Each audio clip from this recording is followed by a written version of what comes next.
नमस्कार.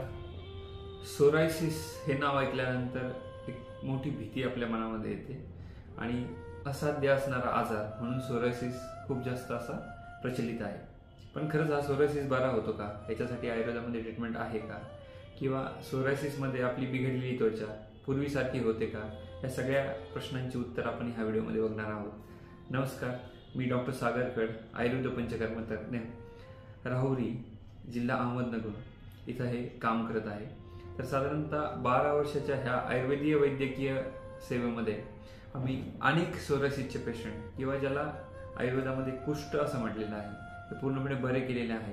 म्हणून ज्याचं उत्तर पहिल्यांदा येतं की सोरायसिस बरा होतो का? हो, पूर्णपणे बरा होतो. हा सोरायसिस होतो कसा? तर आपण त्याची थोडक्यात माहिती पाहू. जनरली काय होतं की आपण जे अन्न खातो आणि ते अन्न जर शरीरात पचलं नाही, त्याच्यातून सतत अजीर्ण होत राहिलं तर आपल्या शरीराच्या प्रत्येक घटकाचं आपल्या रक्ताद्वारे जे पोषण होतं ते पोषण बिघडल्यामुळं आपली त्वचा खराब होते. म्हणजेच काय की अजीर्ण हे सोरायसिससाठी फार मोठं कारण आहे. मग अजीर्ण का होतं की आत्ता जे काही आपला आहार विहार आहे ह्याच्यामध्ये अतिरिक्त हॉटेलचं खाणं, बाहेरचे पदार्थ खाणं, तिखट, तेलकट, आंबट, विदाही असं पदार्थांचं सेवन करणं, यामुळे निश्चितच आपल्या रक्ताचा विदाह होतो, आपलं रक्त खराब होतं, हे कारण आहे. त्याचप्रमाणे अतिशय थंड जागेवर काम करणं किंवा शीतळ प्रदेशामध्ये आपलं काम असणं आणि बाहेरच्या धुळीचा किंवा अस्वच्छतेचा जो आपल्या शरीरावर होणारा परिणाम असेल त्यामुळे सोरायसिस होऊ शकतो. जनरली सोरायसिस चालू होताना किंवा शरीरामध्ये तो तयार होताना शक्यतो तो डोक्यातून कोंडा होण्यापासून त्याची सुरुवात होते. सांध्यांच्या ठिकाणी हे आपल्या त्वचेवर सगळे डाग येतात, नाईटी येतात आणि मग ते हळूहळू वाढून ते पूर्णपणे शरीर व्यापून घेतात. तर यामध्ये प्रामुख्याने जी चिकित्सा आपल्याला आयुर्वेदामधून करायची आहे त्याच्यामध्ये पंचकर्म हे करावं लागतं, ज्याला शरीर शुद्धीची प्रक्रिया म्हणतं. की जे शरीरातून खराब रक्त जर बाहेर पडलं नाही किंवा शरीराचा अग्नी परत पूर्वस्थितीत आला नाही, पचन जर हे व्यवस्थित झालं नाही तर सोरायसिस हा बरा होऊ शकत नाही. त्यामुळे सोरायसिस ह्या आजाराला जर आपल्याला पूर्णपणे बरं करायचं असेल किंवा त्यावर चिकित्सा घ्यायची असेल तर त्याला आयुर्वेदामध्ये अगदी खात्रीशीर असे उपचार आहेत. साधारणतः मनाची अस्वस्थता, मानसिक ताण किंवा कुठल्याही मनाच्या विकारांमध्ये सोरायसिसची लक्षणं वाढू शकतात. त्यामुळं मन बिघडणं हे एक सोरायसिसचं एक प्रमुख असं कारण आहे.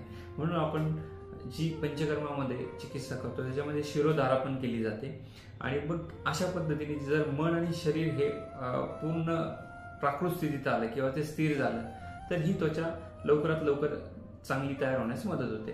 की एकंदरीत त्वचेचे जे स्तर असतात हे 7 स्तरांनी आपली त्वचा बनते आणि या 7ही स्तरांचा विनाश किंवा ती खराब अशी सोरायसिस मध्ये झालेली असते. म्हणून हा सोरायसिस पूर्णपणे बरा होण्यासाठी भरपूर कालावधी लागतो. का तर ते पूर्णपणे त्वचा आपली 7 स्तरांमध्ये रिकवर होत असते, ती भरून निघत असते. सोरायसिस मध्ये त्वचेला झालेली जखमच असते, त्याला व्रण म्हणतो आपण. हा व्रण ज्यावेळेस भरायचा असेल त्यावेळेस तो पूर्ण 7 थरांवर तो भरलेला असतो, भरायचा असतो, म्हणून त्यासाठी पूर्णपणे वेळ लागतो. सोरायसिस आपल्याला पूर्णपणे बरा करायचा असेल तर त्याला पथ्य पाळणं हे खूप अनिवार्य गोष्ट आहे. आयुर्वेदीय औषधं घेणं आणि पंचकर्म करून घेणं हे जर आपण केलं तर नक्की आपण या सोरायसिस मधून बाहेर पडू शकतो. अशा अनेक रुग्णांचे अनुभव आमच्याकडे आहे की जे सोरायसिस मधून पूर्णपणे मुक्त झालेले आहे आणि ते आता कुठल्याही औषधाविना आपलं आयुष्य छान जगत आहे. धन्यवाद. आपल्याला या त्वचा विकारांबद्दल जी माहिती दिली ती पूर्णपणे तुमच्या लक्षात आली असेल, आवडली असेल तर व्हिडिओला लाईक करा, जास्तीत जास्त लोकांपर्यंत हा व्हिडिओ शेअर करा आणि चॅनलला सबस्क्राईब नक्की करा.